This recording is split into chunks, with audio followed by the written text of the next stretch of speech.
मेरे प्यारे बच्चों, आप सभी को नमस्कार। आप जानते हैं इस भारत देश में आज के समय में अधिकतर बच्चा जो अपने स्कूलिंग कंप्लीट करता है वो अपनी ग्रेजुएशन भी कंप्लीट करता है और अपने आप को सरकारी नौकरी के लिए तैयार कर रहा होता है। बहुत सारे बच्चों का सपना होता है रोजगार पाना सरकारी नौकरी का।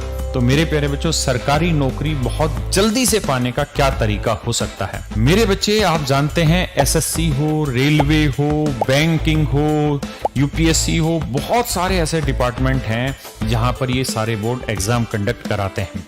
जैसे मैं एसएससी की बात करूं तो income tax inspector, excise inspector, preventive officer, enforcement officer, और मेरे प्यारे बच्चों मिनिस्ट्रियल की बात करें तो असिस्टेंट सेक्शन ऑफिसर। हर एक मिनिस्ट्री में, चाहे वो मिनिस्ट्री ऑफ एक्सटर्नल अफेयर हो, मिनिस्ट्री ऑफ रेलवे हो, मिनिस्ट्री ऑफ ब्रॉडकास्टिंग हो, मिनिस्ट्री ऑफ होम अफेयर हो, हर मिनिस्ट्री में यानी जितने भी बच्चे सेलेक्ट होते हैं वो एसएससी सीजीएल के थ्रू सेलेक्ट होते हैं पोस्टें। जब मेरे प्यारे बच्चों हम बात कर रहे होते हैं CHSL combined higher secondary level, जहां पे आपकी क्वालिफिकेशन 12th लेवल होती है, वहां बच्चे भी इन्हीं सारे डिपार्टमेंट में पोस्ट अप्लाई कर रहे होते हैं। लेकिन वहां पोस्ट अप्लाई कर रहे होते हैं किस चीज के लिए? वो क्लर्क की, डाटा एंट्री ऑपरेटर की या असिस्टेंट की पोस्ट के लिए वो अप्लाई कर रहे होते हैं।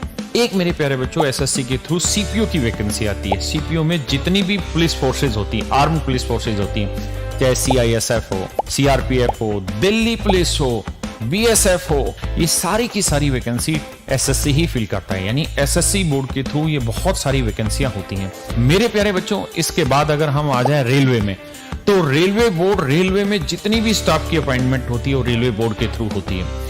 इसके अलावा मेरे प्यारे बच्चों हम आ जाएं यूपीएससी में, तो यूपीएससी में एक पोस्ट होती है, एक एग्जाम होता है जिसे हम कहते हैं सीडीएस, कंबाइंड डिफेंस सर्विसेज, जिसके थ्रू आप आर्मी में, एयरफोर्स में और नेवी में अफसर ग्रेड पे सिलेक्शन लेते हैं।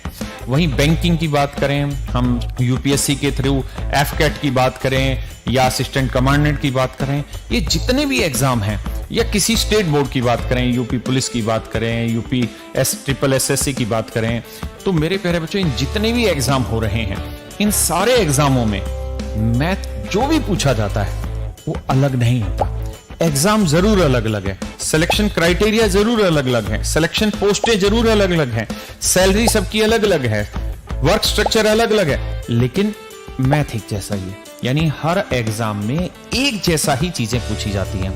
तो क्या इसका मतलब ये नहीं है कि हम एक बार मैथ की ठीक से तैयारी कर लें और उस तैयारी के बिहाफ पे हम हर एग्जाम दे पाएं और हमारे पास आने वाले 6 से 8 महीने में बहुत सारी सरकारी नौकरियों के ज्वाइनिंग लेटर हो और हम अपनी एनर्जी को पॉजिटिव डायरेक्शन में लेके जाएं और फिर हम यूपीएससी की तैयारी कर रहे हो, सिविल सर्विस की तैयारी कर रहे हो और वहां के लिए हम एक प्लेटफॉर्म तैयार करें।